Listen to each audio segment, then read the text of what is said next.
Ever get that feeling, when you've got all the vocab down, right? Yeah. You studied the grammar, but actually speaking English, it's still kind of like walking through a minefield. You're just waiting to make a mistake. Yeah, I know exactly what you mean. You're not alone, let me tell you. And that's what we're diving into today on this deep dive. That's right.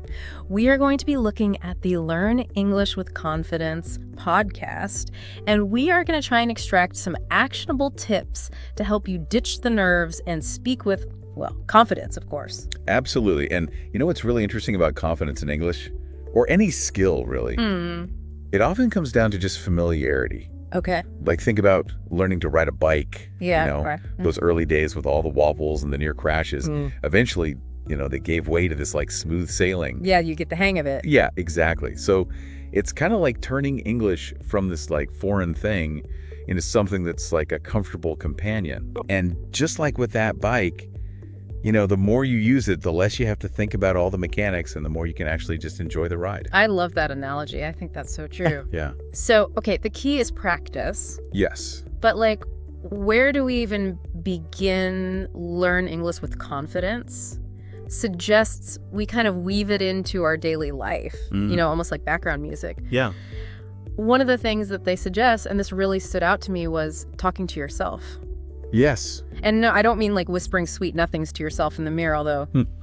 Well, a little bit of mirror practice never hurts. Sure. But talking to yourself, even if you're just, narrating your day, it just gets you comfortable with vocalizing your thoughts in English. It's like having a judgment-free conversation partner. I love that. Who's always available. Who's always up for a chat, right? Like, okay, I'm gonna mix it. I must not brain this toast again. Exactly. But for those of us who maybe prefer a bit more structured learning, Yeah. The podcast also mentions language learning apps. Yes. Which are, all the rage these days. They're fantastic for quick bursts of focused practice. Yeah. Instead of, scrolling on social media for 10 minutes while you're waiting for the bus, you can do like a quick 10-minute Duolingo session. Right.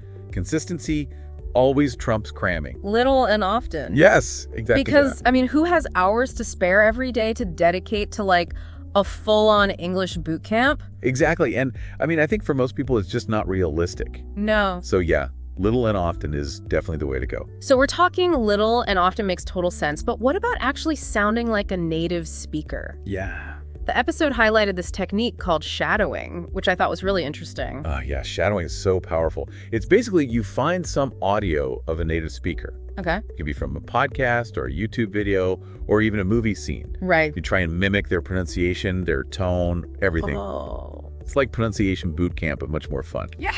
I can imagine that would really help with like those tricky sounds and getting the rhythm right. Absolutely. And it's kind of like how musicians learn, they play along with their idols. Yeah. And they get better that way. That's a great point. And speaking of connecting with others, the podcast also mentions online communities as being like a goldmine for practice. Oh, absolutely. Like imagine having a conversation partner, available 24/7 at your fingertips. Wow. There are so many different forums, language exchange platforms, even social media groups, where you can connect with other learners and native speakers. That's awesome. It's a great way to practice. And a lot less intimidating than having to give like a presentation in English or something. Yeah, for sure. And probably way more motivating than just staring at a textbook. Definitely, yeah. I think that's one of the biggest things that holds people back from really improving their English, is that they feel like they have to do it alone. Yeah. But there's this whole community out there of people who are in the same boat and are willing to help you. Yeah, and who are probably making the same mistakes and learning from those mistakes. Exactly. The episode had a ton of great practical ideas, but I think the thing that holds a lot of people back, and myself included sometimes, is that nagging fear of making mistakes. Yeah. What did they have to say about that? Well, you've hit on like a major hurdle there. Yeah. But the Learn English with Confidence podcast, they had a really refreshing perspective on mistakes. Okay. Instead of seeing them as failures, they actually reframe them as proof that you're learning. So those moments where I like completely mix up a tense or just butcher the pronunciation of a word are actually a good sign. They're a sign that you're pushing yourself. Right. You're trying new things and you're not afraid to make mistakes. That's a relief. And even native speakers make mistakes. That's true. Nobody's perfect, and expecting perfection from yourself only adds more pressure. So embracing those blunders as part of the process is key. Okay, that's a good reminder. Yeah. But we are all about practical tips here. So how do we actually overcome this fear and start to speak with more confidence? What do they suggest? Well, they introduced this concept of positive self-talk, Okay. which is all about shifting that internal dialogue. Right. So instead of saying, oh, I'm terrible at English, you can try saying, I'm learning and I'm improving every day. Yeah. It's a subtle change, but it can make a huge difference. Yeah, like giving yourself a pep talk instead of Figured. zap on the wrist. Yeah, exactly. And I think, you know, being kind to yourself is just good practice for life in general. Yeah, absolutely. Okay, so we've got these great tips. We've got this more positive mindset now. What? Well, now that we've laid the groundwork, it's time to actually explore how to weave English practice into your daily routine. Okay. And the Learn English with Confidence podcast has some excellent strategies for doing that, no matter how busy you are. Sounds good. So yeah, let's dive into that after a quick break. Sounds So welcome back to our deep dive into speaking English with confidence. Yeah. Before the break, we were talking about those sneaky mental blocks that can really hold us back. Yeah, those mental gremlins. Yeah, exactly, like that fear of making mistakes. Okay. It can make you just freeze up completely. Totally tongue-tied, second-guessing every word. Yeah, and it's almost like we're waiting for this magical moment, you know? Yeah. When we achieve perfect fluency Yeah. before we can even dare to open our mouths. Look, we're going to be perfect and then we'll start speaking. Right, exactly. Yeah. But Learn English with Confidence really emphasizes that, you know, fluency, it's not about reaching some kind of mythical state of perfection. Okay. It's about communication. It's about getting your ideas across, even if it's, you know, a little bit messy at times. Yeah. It's about connecting with people. So less about sounding like a textbook and more about actually just using the language to, you know, Yeah, have a conversation. exactly. Yeah, I love that. Yeah. But how do we actually get over that initial hurdle of feeling self-conscious? You know? Well, they had a really great analogy for this. Okay. They compared learning a language to learning any new skill, Right. like playing an instrument or even cooking. Mm-hmm. Like you wouldn't expect to play a flawless concerto the first time you sit down at a piano. Oh, absolutely not. No, there would be a lot of very angry neighbors and a lot of fumbled notes for sure. Exactly. And that same goes for English, you know, those little slip-ups, Yeah. the grammatical hiccups, the mispronounced words. They're all just part of the journey. They're all part of the process. They are. And in fact, they're proof that you're pushing yourself, you're expanding your comfort zone. So I'm starting to see these so-called mistakes in a new light. Good. But Learn English with Confidence also talks about positive self-talk. Yes. How does that all tie into building confidence? Well, it's all about the stories that we tell ourselves. Yeah. You know, Yeah. if we're constantly berating ourselves for every little mistake, it just creates this negative feedback loop. And it just saps our motivation. Yeah, for sure. But instead, we can try and shift to a more encouraging inner voice. Yeah. Acknowledge the effort that we're making, celebrate the small wins, Yeah. and reframe those mistakes as stepping stones. Okay, so ditch the, you know, the, oh, I'm so bad at this, Yeah. and replace it with, hey, I'm actually making progress. Exactly. It's like being your own cheerleader instead of your own worst enemy. Love that, yeah. But we've talked a lot about mindset. Let's get back to some of those practical confidence boosters that the podcast mentions. Right. Smiling really stood out to me. Like, how can something as simple as smiling actually help you speak English better? Well, it might sound surprising, but there's actually a lot of research behind this. Okay. Smiling not only makes you feel more relaxed and confident, but it also has a physiological impact on your voice. Really? It relaxes your facial muscles, Okay. which in turn makes your voice sound more friendly and approachable. So it's not just about feeling good, it actually changes how you sound. That's pretty cool. And I remember they also suggested practicing in front of a mirror, Yes. which I've tried before, and, you know, I felt a bit silly doing it. Yeah. But maybe there's actually something to that.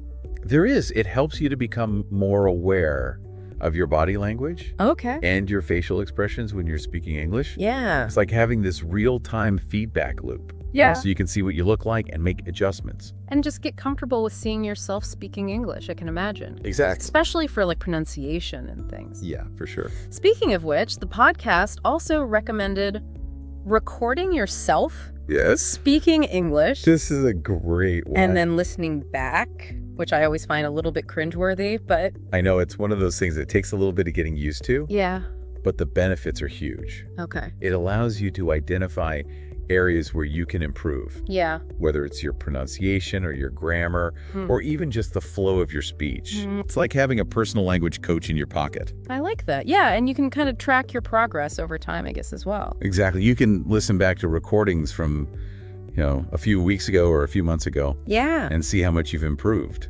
And that can be really motivating. Yeah, that's a great point. Yeah. Okay, I'm convinced I'm going to try and incorporate those confidence boosters into my practice. Awesome. But now I'm curious, we've talked about mindset shifts, we've talked about these practical tips, we've even learned to embrace those inevitable mistakes. What other gems did Learn English with Confidence have for us? Well, they wrapped up the episode with a brilliant strategy for making consistent progress. Okay. Creating an English routine that seamlessly fits into your life. Awesome. So we'll delve into that after a quick break. All right, so welcome back to our deep dive on speaking English with confidence. We've talked about mindset shifts, we've talked about some practical tips, we've even learned to embrace those mistakes. Yeah, we've covered a lot of ground. But now it's time to talk about consistency. We all have busy lives. How do we actually make English practice a regular habit without it feeling like another chore on our to-do list? Well, that's where the Learn English with Confidence podcast really shines.